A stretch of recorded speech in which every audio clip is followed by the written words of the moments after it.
How to add a countdown timer. To begin, I added a video to my timeline and I would like to add a countdown timer to it. Start by going to the bottom of Project Panel and click on New button and select Transparent Video. The default settings should match your sequence. Click OK. Now drag Transparent Video above your video in timeline and adjust its length so it matches your video. Then go to Effects panel and search for timecode. Drag and drop timecode effect into your transparent video. With your transparent video selected, go to Effect Controls and under Timecode, change the size and opacity of the timer if you want. Uncheck the field symbol to hide that symbol text next to timer, and set timecode source to clip. You can play around with other properties as well. Now we have a normal timer, but we wanted a countdown timer.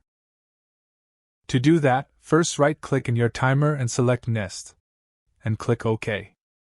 Then right-click in the nested sequence, and select Speed/Duration, and just check the reverse speed and click OK. Now our timer is a countdown timer. Anyway guys, thanks for watching and I hope you found this useful.